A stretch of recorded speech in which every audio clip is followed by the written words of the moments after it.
Listo.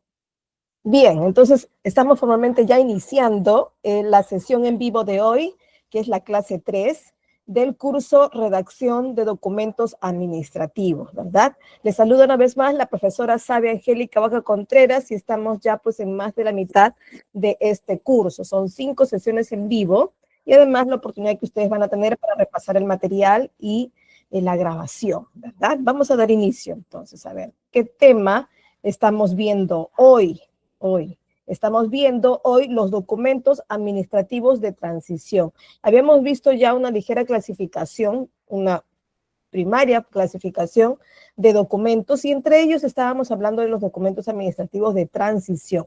Vamos a ver hoy al detalle de qué se trata, los formatos comunes para ellos y la función, sobre todo, que es lo más importante, creo yo, que deben entender, qué función tiene este documento. Y en base a eso van a ustedes poder decidir en qué momento utilizarlo, ¿no?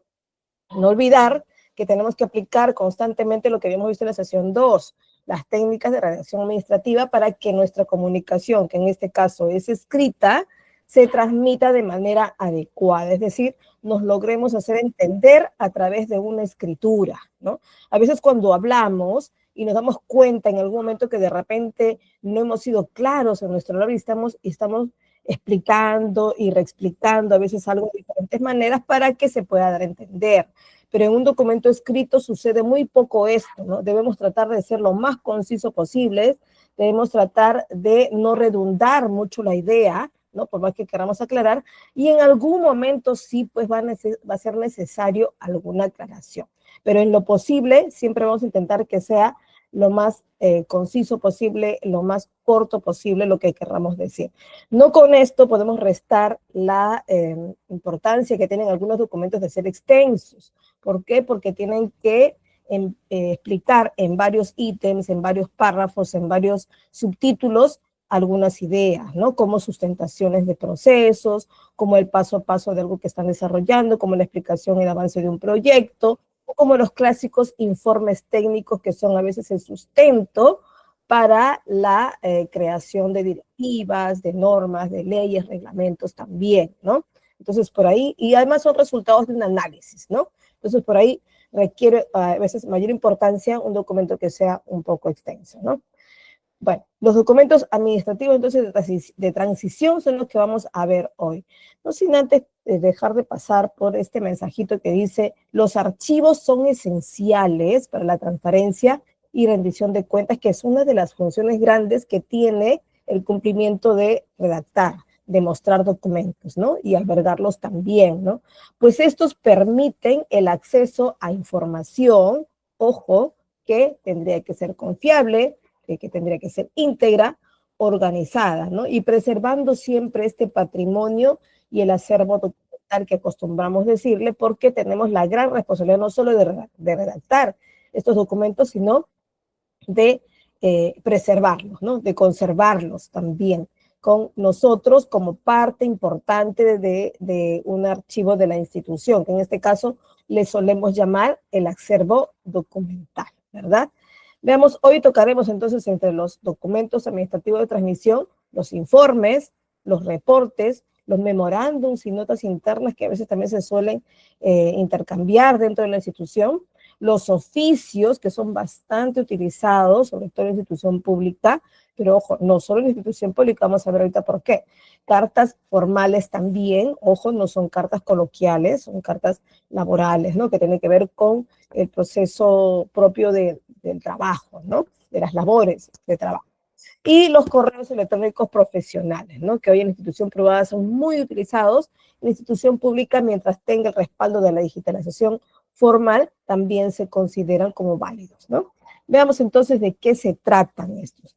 Tocaremos primero los informes, ¿no? Que son también uno de los documentos que más se utiliza en la gestión, ¿no? Los documentos, de hecho, de transmisión en este caso, son aquellos que tienen como finalidad principal la entrega, el envío o la transferencia de alguna información de una persona, puede ser de una entidad, de un departamento o de oficio, ¿no?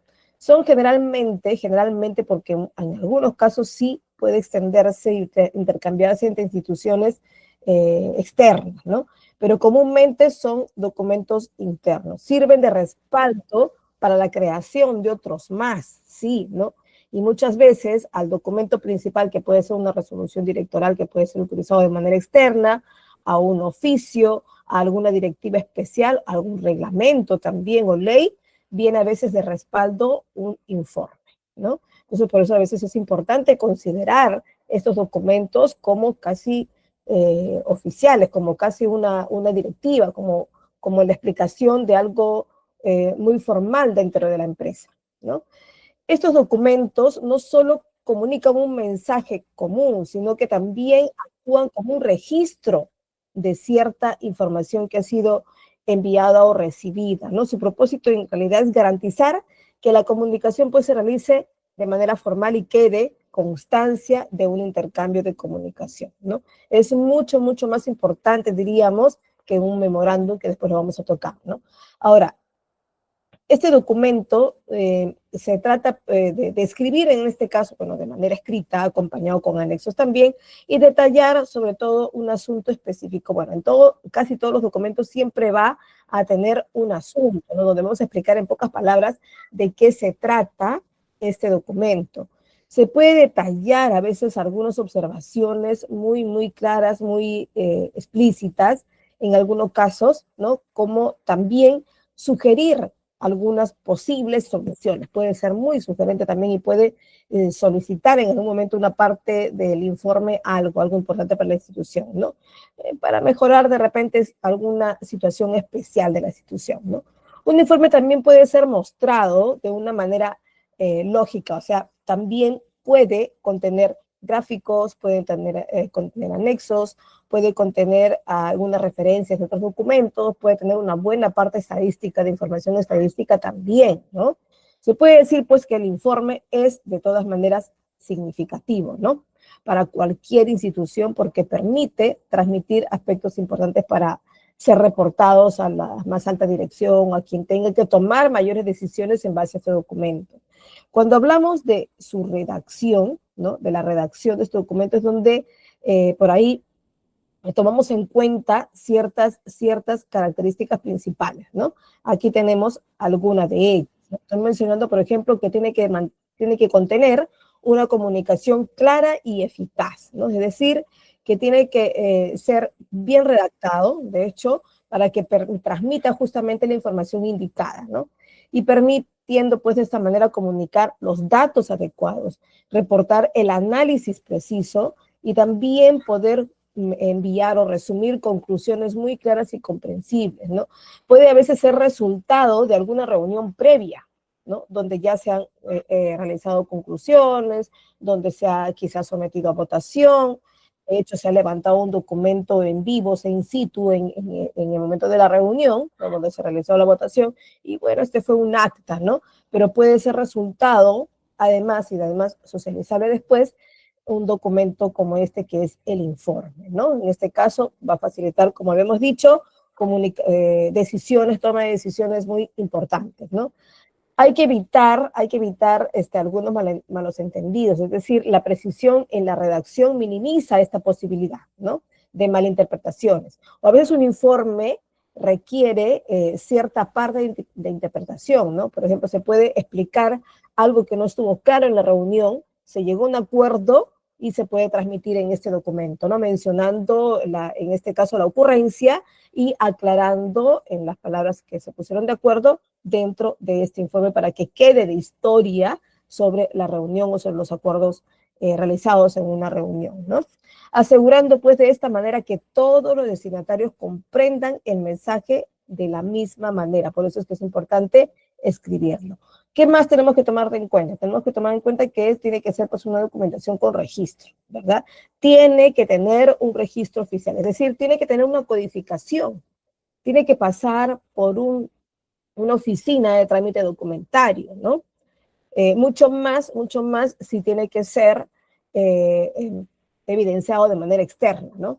¿Qué pasa si a veces estamos comunicándonos con nuestro personal? Lo que a veces suele por ahí dejar de lado, ¿no? En una institución privada, donde a veces se intenta comunicarse todo por correo electrónico para agilizar los procesos, sobre todo, ¿no? Y para no ser tan burocráticos como lo somos en la institución privada, ¿no? Entonces pueden obviar este paso de documentar, ¿no? Y dejarlo como un correo electrónico siempre comunicando, bueno, de repente adjuntan alguna infografía importante, ¿no? Donde pueden explicar algún procedimiento que están acordando, ¿no? Y puedes tener la importancia real, ¿no? Pero ¿qué pasa si cuando ocurre algún conflicto y tienen que evidenciar que sí comunicaron a sus colaboradores? Y la única evidencia que van a tener es ese correo múltiple quizá hacia sus colaboradores y van a hacer una captura, ¿no? Pero si no tienen una oficina o un lugar de trámite documentario donde codifique cada uno de los documentos, podrían caer en falta, ¿no? Por eso es que la institución pública nos cuidamos mucho de esto y además nos sometemos a una normativa que nos lo pide, que todo documento, por más simple que sea, tiene que pasar por una oficina de trámite documentario para colocarle su código, ¿no? Y este es el clásico nombre que se le da a esta oficina como mesa de partes, ¿no? Que es una función muy particular dentro de toda institución pública. Ustedes notarán cuando acuden a una institución pública, le entregan un documento, lo sellan, le ponen un código, inclusive hay manera de hacer el seguimiento en vivo en algunos casos, ¿no? Entonces, esta codificación es súper importante, ¿no? Y es justamente un registro oficial de que ha sido ingresado y entregado hacia el destinatario correcto, ¿no? Los informes, entonces, sirven como registros oficiales de eventos, por ejemplo, de actividades, de decisiones importantes, de evaluaciones también, porque también pueden ser resultado de una supervisión, ¿no? Y proporcionan pues un archivo, en este caso detallado, que puede consultarse en un futuro y puede ser ubicable de manera ágil si es que ha pasado por una oficina de trámite documentario, ¿no? ¿Qué más? En este caso, facilita y colabora con la toma de decisiones, habíamos dicho, ¿no? Es la base, de hecho, es la base de un informe de decisiones estratégicas incluso. La calidad de su redacción va a influir mucho, va a influir directamente incluso en la utilidad de este informe, ¿no? Para la toma de decisiones en este caso, ¿no?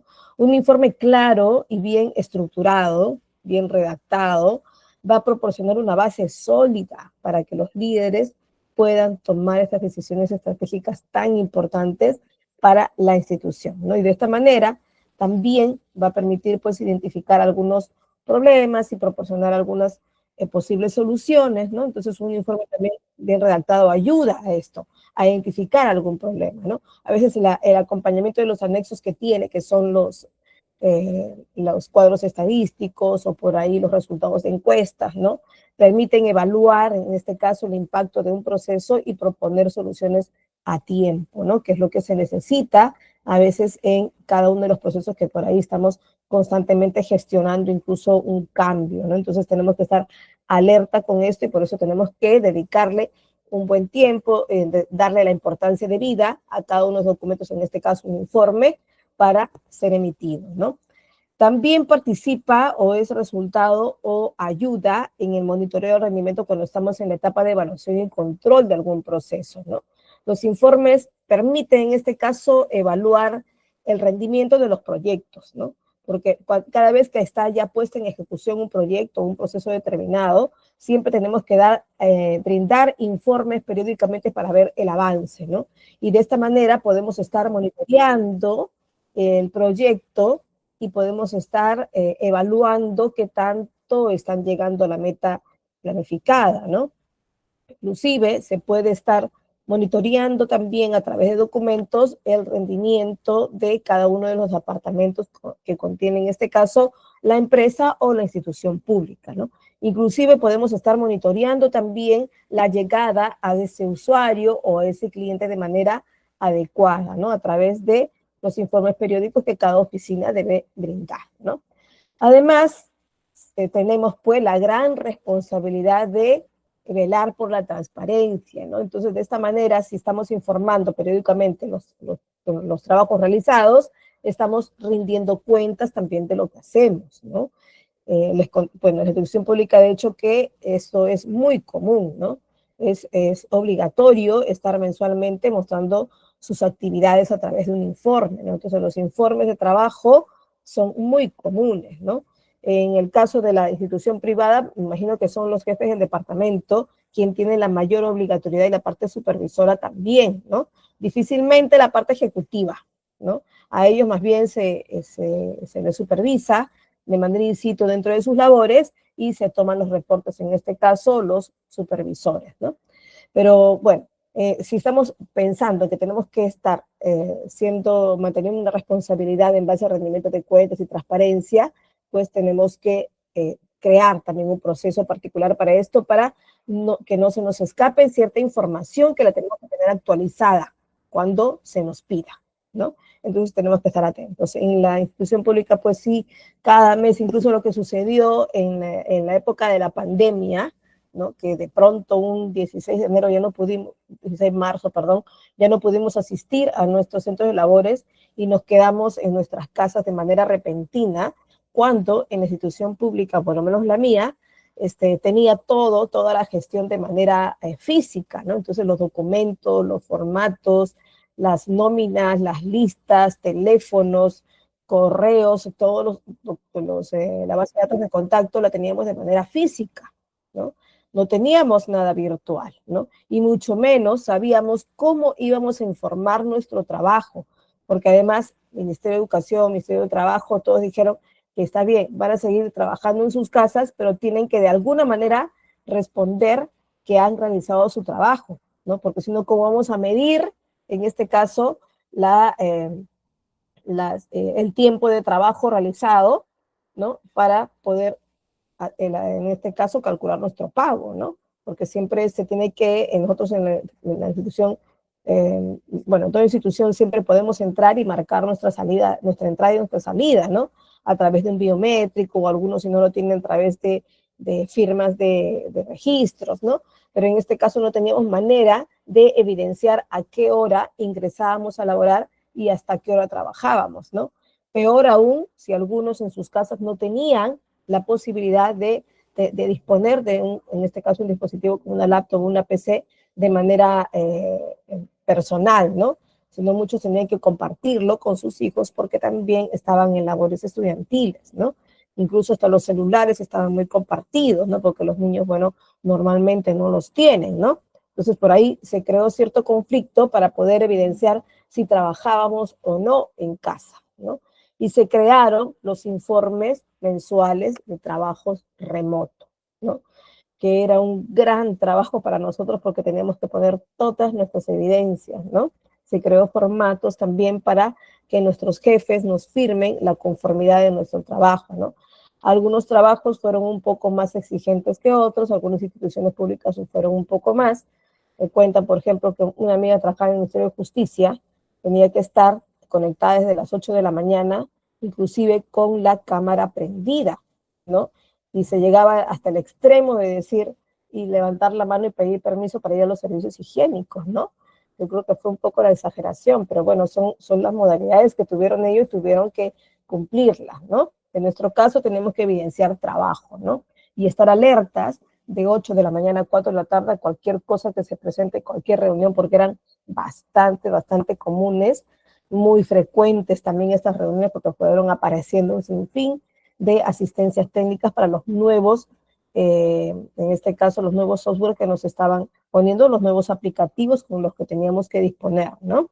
Entonces, sí, pues fue una ardua labor para poder, en este caso, cumplir con nuestra responsabilidad funcional y cumplir con la transparencia también, ¿no? ¿Qué más? Apoya a la estrategia organizacional. ¿Por qué? Porque al momento de que ya sabemos que tenemos que estar todos alineados al cumplimiento de nuestros objetivos, un informe bien redactado nos va a asegurar que esas actividades que están descritas en él son verificables para ver si están verdaderamente alineadas a los objetivos y a la estrategia, en este caso, organizacional, ¿no? Entonces, de manera escrita podemos ver claramente si estamos respondiendo, en este caso, hacia el camino, hacia los objetivos, ¿no? Es la única manera de verlo, bueno, una de las maneras de verlo evidenciado en documento, ¿no? Siempre acompañado, pues, de las estadísticas que siempre estamos al tanto, ¿no? Y además, pues, podemos identificar las oportunidades que pueden ayudar, en este caso, a la mejora, a la innovación, al crecimiento mismo de la institución, ¿no?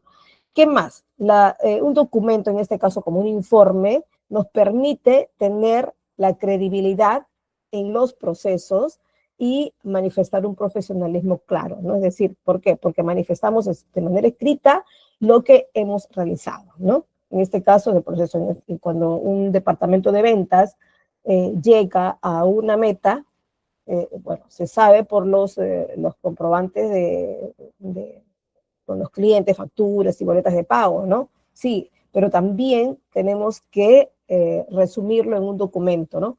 Para que quede claro de que ese mes hemos llegado y se guarda el documento para evidencia, ¿no? De hecho, que se acompaña siempre, siempre con la evidencia que pueden ser cuadros estadísticos, ¿no? Y es de esta manera, pues, se manifiesta esta credibilidad en el proceso, ¿no? Y se devuelve, pues, la confianza y se manifiesta una de manera clara y precisa, e inclusive estructurada, la información que queremos ver, ¿no? Y facilita, pues, de esta manera en la colaboración, en este caso, en la coordinación de equipos, ¿verdad?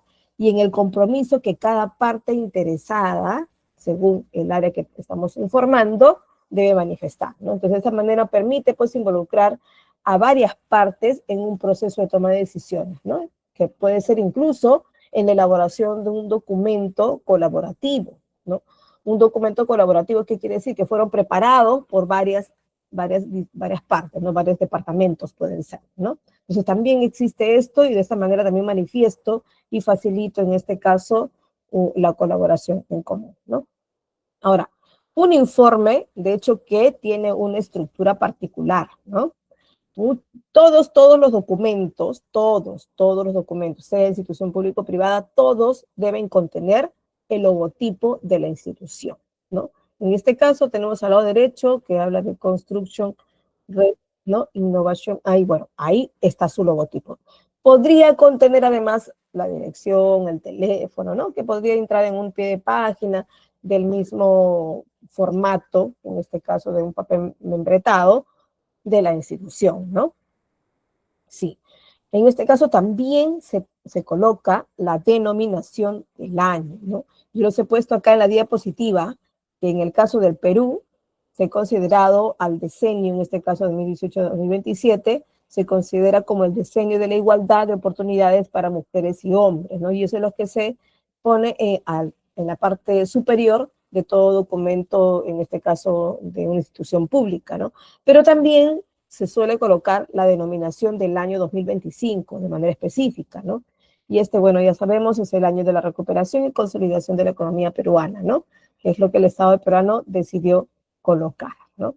Bueno, ¿qué más? Después del logotipo, que es infaltable, la denominación del año, que es una denominación obligatoria para institución pública, la institución privada podría ponerlo como opcional, y tiene que contener también la numeración del documento, ¿no?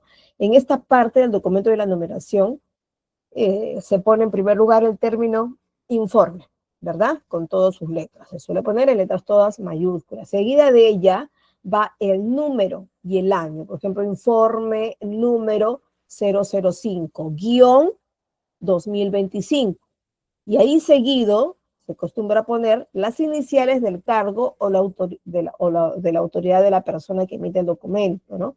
Por ejemplo, informe número 005, guión 2025, guión Minedu, podría ser, guión de Dirección Regional de Educación de Línea Metropolitana, y ya, ¿no? Si es que es una oficina específica, pues guión y las iniciales de la oficina específica. Entonces, una numeración de un documento puede ser un poquito larga, ¿no? Dependiendo qué tantas oficinas van a participar en esto o cuál es ¿cómo se dice?, la ruta para llegar a esta oficina, ¿no? Sabiendo que si va a comunicarse OGESUP, por ejemplo, que es una oficina de gestión educativa dentro del Ministerio de Educación, esta depende de la DREL y la DREL depende de Minedu. Entonces se tiene que poner en primer lugar Minedu, luego DREL y luego OGESUP, ¿no? Que es lo que se acosó. Por ejemplo, si ponemos la numeración de un de almacén, por ejemplo, de una institución privada, ¿no? Queremos poner el informe, le queremos poner la numeración adecuada, ¿no? Entonces, este almacén pertenece, quizá, depende directamente de logística o depende directamente de ventas, dependiendo de lo que estamos organizando, ¿no? El departamento de ventas puede depender de una gerencia general y este pues de la dirección, ¿no? Una dirección general quizá, ¿no? Una presidenta de directorio quizá. Entonces podemos poner las iniciales de todos ellos también. O directamente solo las iniciales de la oficina quien redacta, ¿no? En este caso, en privado sí se permite eso, pero en institución pública no. Tenemos que poner toda la cola de que direcciona a esta oficina, ¿no? Luego viene el encabezamiento, ¿no? ¿Qué pasa en el encabezamiento? El encabezamiento contiene algunos datos principales, ¿no? Que nos dicen más o menos quién envía, en este caso el emisor, el destinatario, un asunto y fecha, ¿no? Que es justamente en institución pública lo dividimos con una línea, ¿no? Y verán ahí un A que va dirigido al ingeniero Arango, luego está D del ingeniero Lorenzo Guerrero, ¿sí? Ahí está el asunto que dice asistente de obrero, ¿sí? No me equivoco, y la fecha, ¿cierto? Y luego está toda la raya divisora. Entonces, estos datos de arriba, desde el título, son datos que se anotan dentro del registro de trámite documentario. En este caso, mesa de parte de institución pública, esos datos sí o sí se anotan. Y esto cabe señalar que el responsable, en este caso de trámite documentario, responsable de mesa de partes, no tiene la obligatoriedad de leer el contenido del documento. Por lo tanto, no tiene la obligatoriedad de pescar algún error, ¿no? Esto ya corre bajo la responsabilidad del emisor, ¿no? En este caso, el encargado de trámite documentario sí tiene la obligatoriedad de revisar la parte de arriba, el encabezado, que en este caso es el título, el nombre del destinatario, el nombre del emisor, el asunto y la fecha. Si por ahí hubiera un error, sí podría ser observado, es decir, no recibirlo hasta que corrija el error, ¿no? Por ejemplo, no podemos recibir un documento, pasar por trámite documentario, si la fecha tiene más de 24 horas señaladas. Es decir, si hoy, que estamos 30 de marzo, y me envían un documento de 29 de marzo, si no he superado las 24 horas, sí lo puedo recibir. Pero superado las 24 horas, ya no, ¿no? No tengo la obligatoriedad de recibirlo, ¿no? Bueno, internamente se pueden solucionar estos pequeños conflictos. Puede ser que el área hacia donde va, lo va a recibir, puede ser que diga, no, ok, sí lo recibo porque al fin y al cabo lo que cuenta es el sello de la firma que se le coloca encima, ¿no? Puede ser. Eso ya va a depender de alguna institución que quiera practicar esta flexibilidad, ¿no? Pero a ministerios, por ejemplo, que son un poco más exigentes, más serios, no se recibe, ¿no? Y podría tenerse incluso, si uno va a mostrar esa exigencia, sería bueno ponerlo en las reglamentaciones internas para que quede claro para todos los usuarios, ¿no? Enseguida de este encabezado ya tenemos el texto o llamado cuerpo, ¿no? Y es donde el informe no se acostumbra a dar un gran saludo, ¿no? Espero que te encuentres bien de salud y que estés acompañado siempre de tu familia y que la bendición no se debe hacer tan largo este saludo.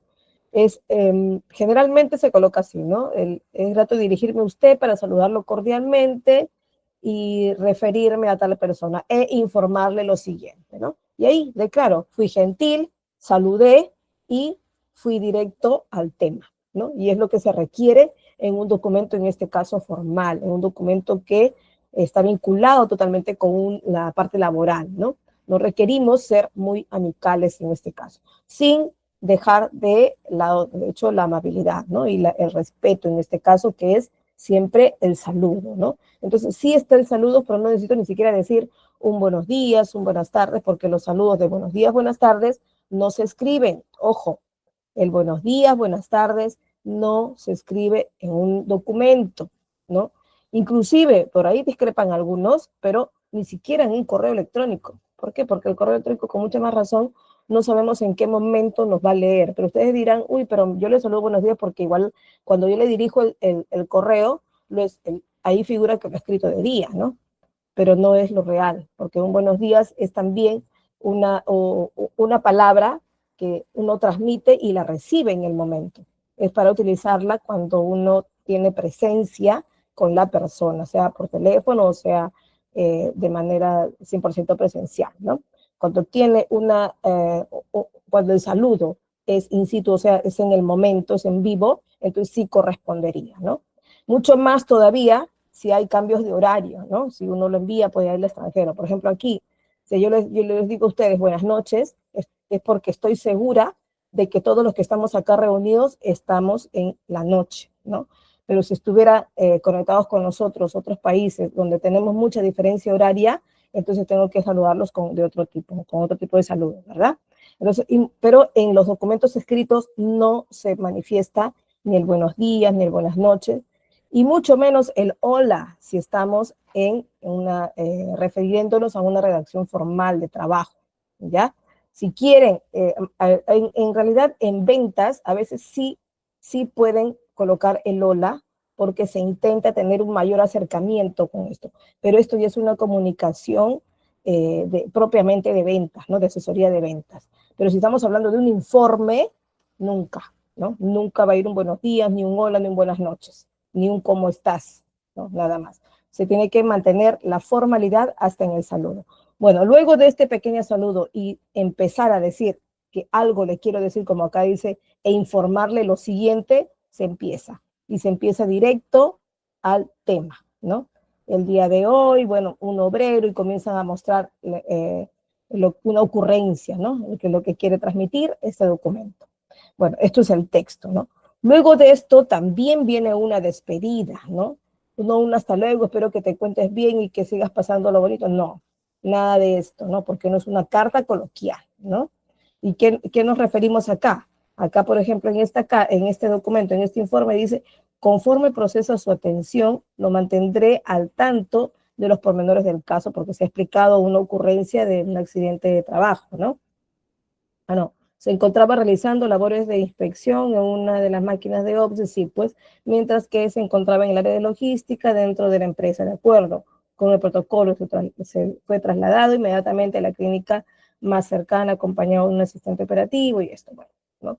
Y acá menciona, ojo, que el día de hoy, un obrero de planta. Ahora ustedes dirán, pero más fácil es decir, llamarlo y decirle, mira, ha ocurrido esto, nos estamos retirando de la clínica. Seguramente ya ocurrió esta llamada, porque sí, cuando ocurre una urgencia como esta, o una emergencia quizá, se tiene que comunicar inmediatamente, y lo más inmediato no es, uy, vamos a empezar a redactar algo, no, en esos momentos no, ¿no? La emergencia nos indica comunicar, agarrar el teléfono y alertar, ¿no? Y decir, bueno, va a ocurrir eso, pero sí tengo que evidenciar que estoy saliendo de mis labores, no me estoy retirando o estoy enviando a alguien que lo acompañe, ¿no? Entonces se emite un informe como esto en lo que ya fue atendida la emergencia, que en este caso alguien acompañó al herido, ¿verdad? Pero se tiene que evidenciar, porque después de esto, de este informe, donde yo manifiesto que sí, algo ocurrió, que sí ocurrió un acompañamiento y está siendo atendido, hay que informar después qué es lo que sigue, ¿no? Hay que hacer el seguimiento en este caso, a este accidente, porque seguramente va a haber un cobro de salud, seguramente va a haber una asistencia, va a necesitar una licencia, la persona que le ha acompañado también no puede descontarle, ¿no? Porque quizá no va a poder venir a marcar su salida, ¿no? Puede ocurrir algo. Entonces, todo este documento los va a respaldar a las personas que estén involucradas, ¿no?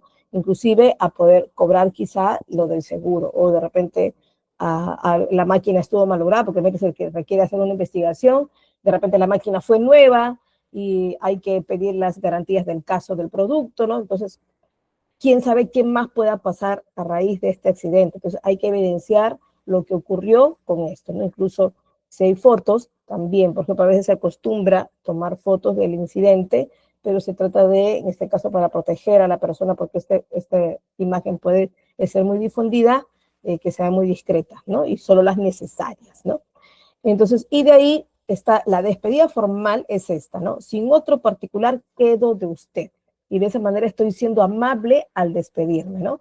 Atentamente, que es lo que siempre se acostumbra, y la firma y posfirma, ¿no? ¿A qué se refiere con firma y posfirma? ¿Ustedes saben cuál es la diferencia de firma y posfirma? Si alguien tiene posibilidad del audio, lo aprenden, si no, me comentan ahí en el chat, a ver si están atentos. ¿Saben cuál es la diferencia entre firma y posfirma? Joenny, no, está bien. Por firma es el sello, nos dice Carla, Noemí nos dice no, Jennifer tampoco, ¿ya? Bien, para eso estamos, para aclarar.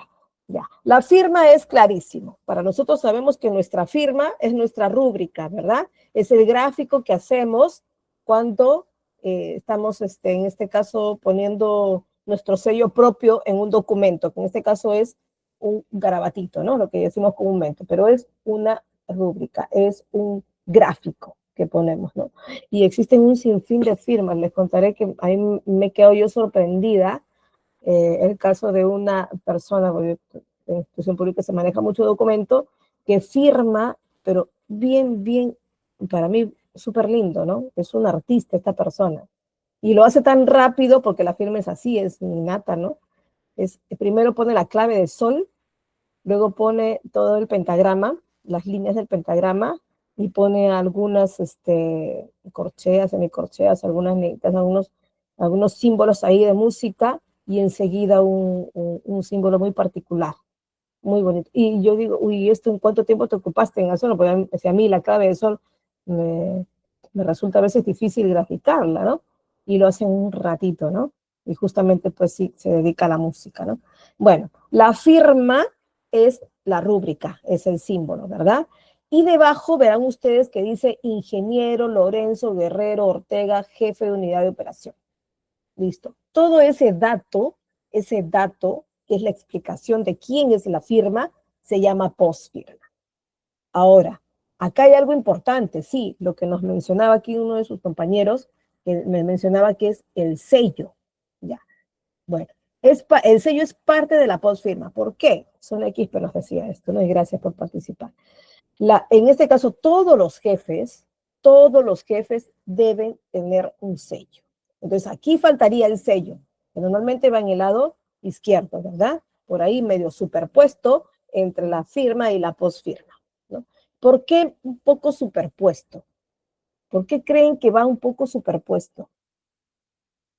Justamente para evitar y proteger más el documento, para evitar las falsificaciones, ¿no? Porque por ahí puedo copiar, recortarlo, pegarlo y armarlo, ¿no? Aunque de todas maneras ahora en el diseño y con las aplicaciones que tenemos y con la IA que tenemos disponible, pues un montón de cosas se pueden hacer, ¿no? Pero es lo que se acostumbra, ¿no? Ponerlo. Entonces, la firma es la rúbrica, es el gráfico, y la posfirma es el nombre de la persona con su apelativo de grado en este caso, de grado profesional, que es ingeniero en este caso. Luego va el cargo que tiene la institución y el sello si tiene alguna jefatura o si es un jerárquico. ¿Ya?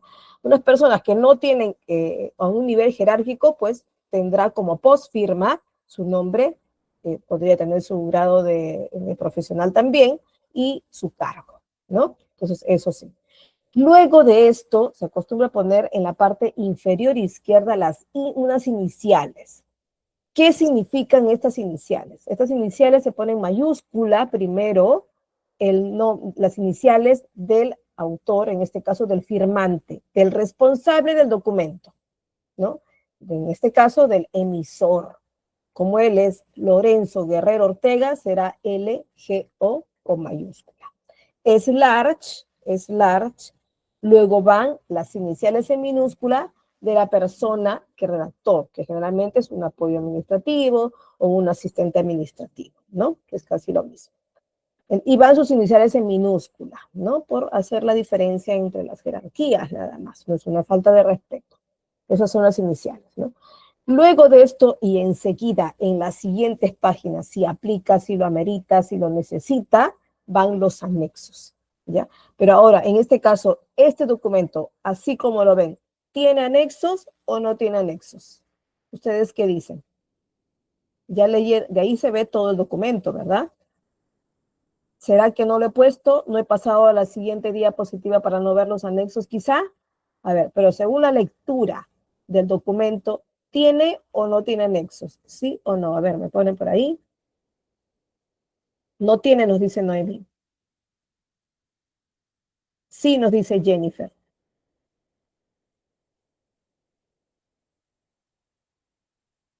A ver, algo más detalloso. ¿Por qué sí o por qué no? Socorro también nos dice que no tiene.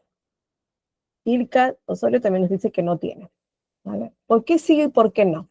¿Por qué algunos dicen que sí? O sea, fundamentenme su respuesta. ¿Por qué creen que sí?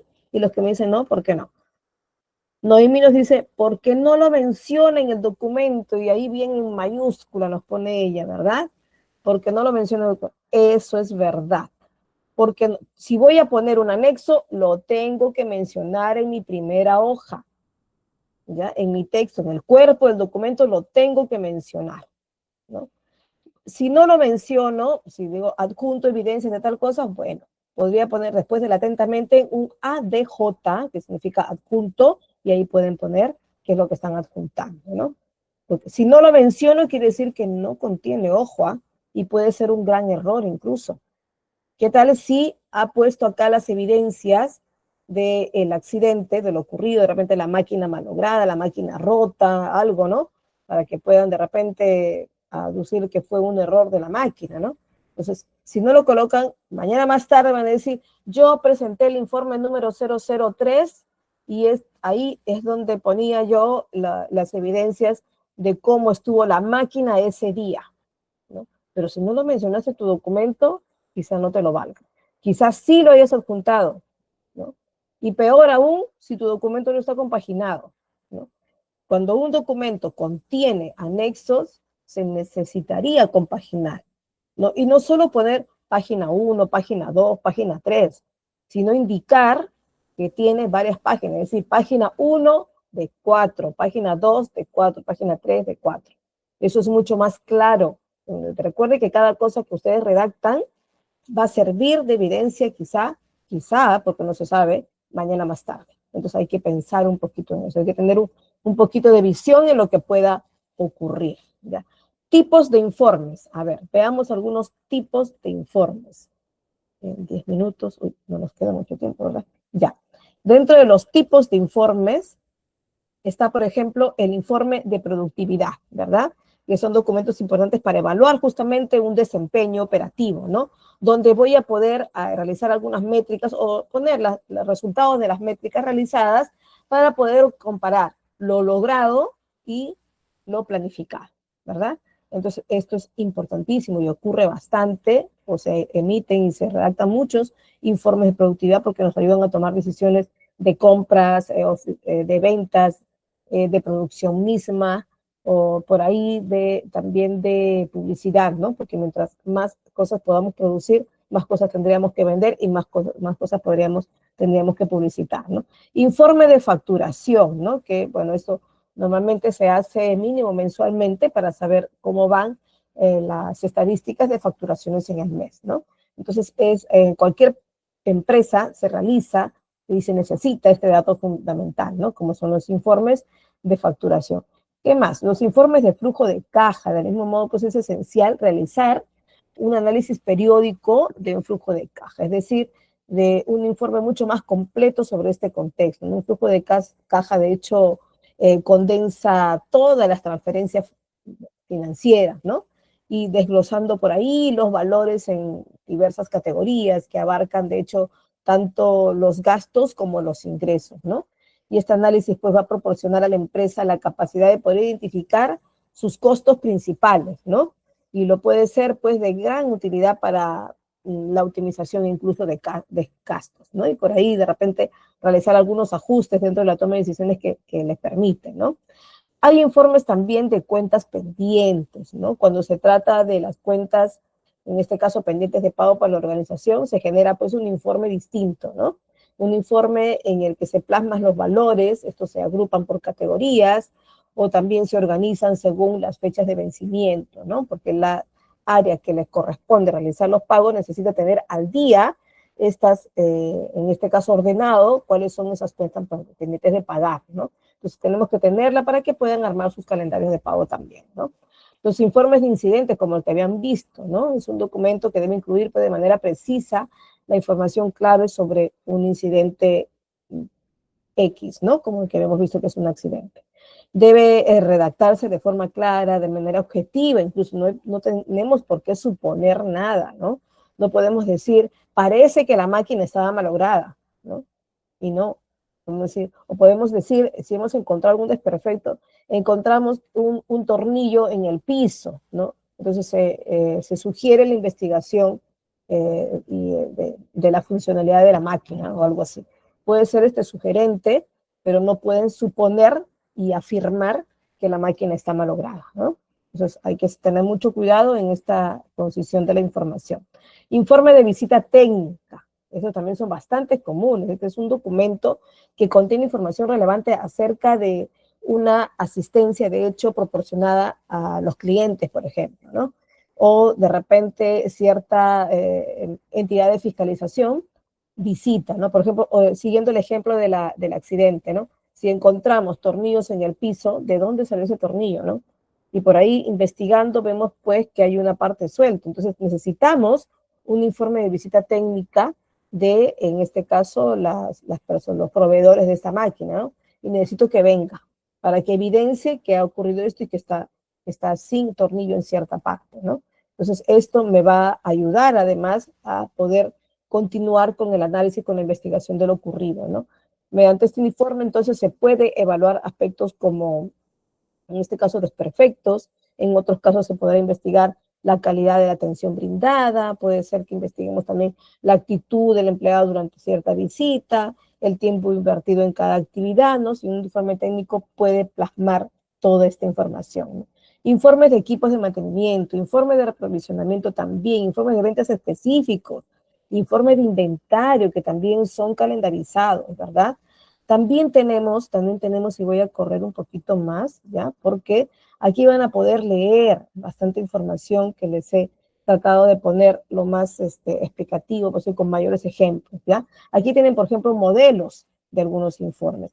La siguiente clase vamos a hacer también con otro tipo de documentos ya no de transición, donde constatación me parece, ¿ya? Y vamos a ver eso, y ahí les voy a brindar a GECAB les he brindado el material de y todas las diapositivas, pero voy a brindarles un material especial, chicos, así que no se pierdan la siguiente clase, de que les voy a explicar de qué se trata.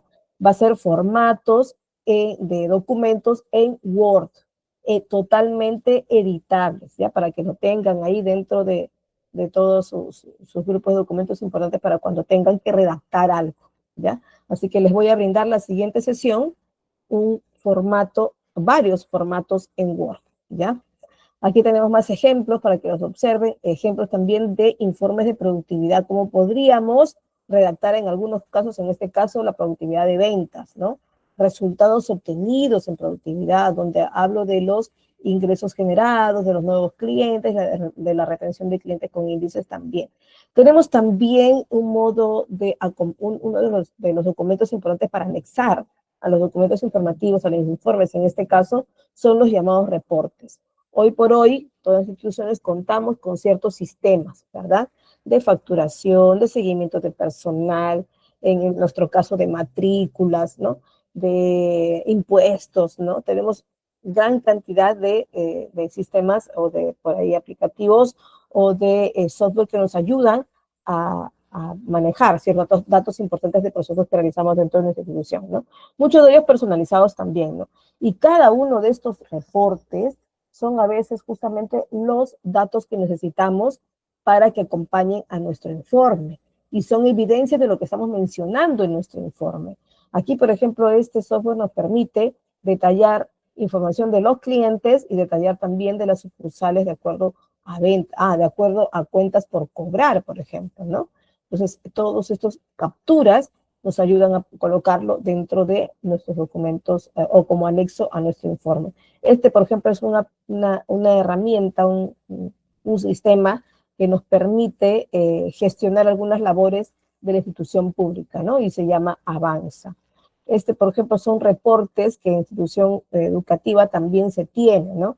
Se tiene el registro de egresados, encuestas, resultados en este caso de encuestas, ¿no? Que las preguntas no las ponemos nosotros, no las pone el Ministerio de Educación, y nosotros nos dedicamos a enviarle, registramos sus datos y en el momento se le envía y se le llega, enviado por Mineo de manera automática, una encuesta de satisfacción a los egresados de toda institución en este caso tecnológica, a nivel superior, ¿no? Registra es una software que nos permite tener el reporte de matrículas, ¿no? Inclusive de un examen de admisión también, ¿no? Entonces, esto nos ayuda mucho a veces en la toma de decisiones cuando necesitamos contar con ello, ¿no? Y tenemos inclusive ciertas fechas para reportar. Por aquí tenemos también algunos reportes del Sistema Integrado de Gestión Administrativa, que es el SIGA, ¿no? Que contiene información diversa sobre presupuestos, sobre logística, sobre gestión de personal también, ¿no? Y todo eso sobre compras también en la institución pública, ¿no? Y está albergado por el sistema, en este caso, SIGA, ¿no? Y lo van a poder ver. Memorándum, y acá quiero tener un poquito, porque los memorándum son los documentos más utilizados de manera interna en una institución. Sirven para dar órdenes, para sugerir, para confirmar asistencias, por ejemplo, o para solicitar algo, ¿no? De hecho, que tiene que tener características principales, ¿no? Ser breves, totalmente breves. Un memorándum difícilmente pasa de 2 hojas, ¿no? Solo cuando lo amerita realmente, si no, la mayoría son de 1 hoja nada más, 1 página me refiero. Tiene que mantener el lenguaje con formalidad, ¿no? Tiene que ser muy locuaz, de hecho, pero formal. Contiene un propósito importante, ¿no? Un memorándum no amerita redactarlo si voy a saludar por cumpleaños, ¿no? No es para eso. Se tiene que distribuir y tiene que manifestar la distribución a quienes, hacia una sola persona o puede ser a varias si considero un memorándum múltiple. Y conservar pues siempre un formato estandarizado, ¿no? El formato es muy parecido al del informe, es muy parecido. La diferencia es en el contenido, que es muy directo, ¿verdad? Entonces, y no tendría por qué tener, bueno, algunos también tienen anexos, pero no tendría por qué explayarse en dos páginas, ¿no? Aquí tienen algún ejemplo o modelo de memorándum y notarán que en la parte superior derecha es donde está el sello, en este caso del Ministerio de Salud, que es justamente el sello que me garantiza que este documento ha pasado por una oficina de trámite documentario. Y ahí lo dice claro, ¿no? Mesa de partes, ¿no? Verán ustedes también que este sello dice 4 de enero. Sin embargo, el documento redactado dice 3 de enero, porque tiene la posibilidad de recibir el documento hasta dentro de 24 horas de redactado, ¿no? Entonces, estamos cayendo en la formalidad, ¿no? En la legalidad, ¿no? Pero sí, pues ahí está su sello. Inclusive verán que se pone hasta la hora de recibido. Y eso totalmente. Acá, por ejemplo, le faltaría yo, por siempre con el ojo crítico, le faltaría poner cuántos folios recibió, ¿no? Y folios, ¿a qué se refiere? Cuántas hojitas, ¿ya? Que pueden estar escritas en ambos lados, pero se cuentan las hojas, ¿ya? Y eso también debe contenerlo en el sello de trámite documentario. Aquí tenemos varios ejemplos también de memorándum. El oficio, y les había dicho que el oficio es un documento de uso externo, ¿ya?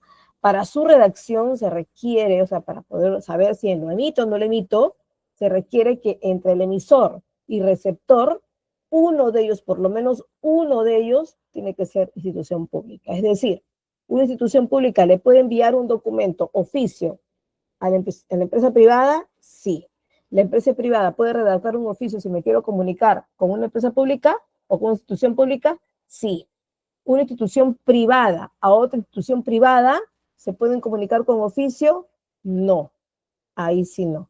¿Ya? Entonces, ojo, mínimamente una de ellas tiene que ser pública. Los dos, si las dos instituciones son públicas, ¿pueden comunicarse a través de un oficio? Sí. ¿Ya? Y se utiliza de manera externa, ¿ya? Difícilmente el informe lo utilizo para comunicarme, yo, por ejemplo, que soy del Instituto de Educación Tecnológico Público X, para comunicarme con, de repente, Tailoy, donde le estoy queriendo pedir donaciones, ¿no? No me voy a dirigir con ellos con un informe, no me voy a dirigir a ellos con un memorándum, tiene que ser con oficio, porque es de uso externo, ¿ya? Entonces, esa es la gran diferencia del oficio. El formato es muy parecido al memorando y al mismo informe, ¿ya? Es muy parecido. La gran diferencia es que es dirigido, como les había dicho, a una persona externa, ¿no? ¿Puede contener también anexos? Sí. ¿Contiene toda la formalidad del encabezado, el logotipo, la firma y la posfirma? También, ¿no? Aquí hay algunos ejemplos de oficios, ¿no? Está un oficio múltiple de Digesupa, por ejemplo, con su numeración respectiva. Y también existen pues las cartas formales, ¿no? Las cartas formales. Lo que no se acostumbra y yo creo que debería tener, ¿no? Y no dejaría de ser, a mi propio criterio, no dejaría de ser una carta, es el asunto, ¿no? Debería ponerse el asunto. Ahora, la numeración de una carta es opcional, la verdad. Es totalmente opcional. No hay obligatoriedad de tener. Pero si soy una institución que voy a emitir varias cartas, sería conveniente para mantener mi orden, ¿no? Entonces también podría tener de manera opcional la numeración. Los correos electrónicos, aquí hay ejemplos también de cartas, los correos electrónicos serán o no serán formales, ¿no? Si es que el correo electrónico contiene una devolución de código de atención, entonces sí se puede considerar formal porque se permite también hacer un seguimiento. Si no lo tiene, bueno, no, ¿no? Generalmente los correos promocionales donde envío yo y anexo también catálogos, ¿no? Quizá no, hasta incluso los saludos son muy, con un hola o estimado, ¿no? O algún saludo especial muy informal, ¿no? Acá, por ejemplo, estoy diciendo de frente, te informo, ¿no? Porque de repente hay una comunicación muy seguida entre un área y otra, ¿no? Entonces, bueno, por ahí podría ser aceptado de acuerdo al protocolo que ponga la institución, ojo, ¿ah? ¿Ya? Entonces eso hay que tomar en cuenta. Aquí también estoy dejando algunos ejemplos de correos y les pido que consideren no colocar correos electrónicos personales en concopia. ¿Ya? Si van a colocar toda una base de datos de correos electrónicos personales, o sea, los que van con @gmail, @hotmail, @yahoo, que los coloquen mejor en concopia oculta para que el receptor no los vea, ¿ya? No los vea porque no tengo por qué difundir correos electrónicos personales, ¿ya? Entonces, bien, con esto hemos terminado la sesión de hoy, la sesión 3, y vamos a ver en la sesión 4 también redacción de documentos de tipo, a ver, para que lo vean ustedes, aquí está. En la 4 es redacción de documentos o documentos administrativos de constatación y juicio, ¿ya? De constatación y juicio. Estos son documentos muy importantes para una institución, ¿ya? Porque son como la mayor evidencia formal que tiene una institución, ¿ya? Entonces lo vamos a ver en la sesión 4, que vendría a ser el miércoles, ¿verdad? Sí, nos vemos entonces el miércoles, chicos. Hasta luego, que les vaya muy bien. A no ser que tengan una pregunta, ¿qué documento utilizamos entre dos instituciones privadas? Ah, ya, muy bien, te contesto antes de irme. Entonces, Noemí, un documento entre dos instituciones privadas, porque sabemos que no se pueden comunicar con oficio. Yo he visto que sí a veces lo hacen, ¿no? Y entre ellos no caen en la ilegalidad porque ellos pueden elegir, ¿no? Pero no es lo que se acostumbra porque el oficio, por denominación, es un documento donde tiene la participación en institución pública, ¿no? Por definición, ¿no? Pero lo pueden hacer. Lo que se hace generalmente entre ellos son cartas, ¿ya? Son cartas que a veces las numeran, a veces no, ¿no? Pero sí, tendría que ser en este caso una carta, ¿no? Ya, listo. Buenas noches, ya, listo. Entonces, por ahí les leí la pregunta antes de pasarme y nos vemos ahora sí, entonces, el día miércoles. Uy, me estoy olvidando de algo, chicos. No se olviden de pedir a GK su certificado, ¿no? El certificado tiene una promoción hasta el 2 de abril, así que nos quedan solo 31, 1 y 2, y si no, pierden la oportunidad de cogerse en este caso, a la promoción que les pone GCAP. Y además, pues tiene la barra internacional de Google Workspace for Education. ¿Dónde lo pides, Shirley? Te voy a mandar ahorita mismo el enlace para que acudas ¿dónde está? ¿Cómo se llama? Al WhatsApp oficial de GCAP. ¿Dónde lo solicito? Marilyn también nos dice, ¿dónde lo solicito? Mandé por teléfono el YAPE, sí. Ustedes también están integrando un grupo de WhatsApp, ¿no? Y cuando ustedes ven la info del grupo de WhatsApp, verán ahí que tienen varios administradores. Se pueden comunicar con cualquiera de ellos. De hecho, que cuando están mucho más llegada a la fecha, ¿no? Siempre los primeros días son los días un poco más holgados para Instituto GCAP, pero cuando ya se va apretando los días, Entonces logran tener bastantes pedidos, bastantes solicitudes de comunicación, ¿no? Pero comuníquense con cualquiera de ellos, ¿no? En alguno de ellos le van a contestar. No dejan escribir, no, entren al privado también, entren al privado, o sea, ubiquen a los administradores y comuníquense de manera privada con cada uno de ellos, ¿ya? Entonces, sí, insistan ahí, sí lo van a dar. Sí, ya, muy bien, ya se entendió. Muchas gracias, entonces nos vemos el día miércoles. Gracias a todos, nos vemos por el fin de semana.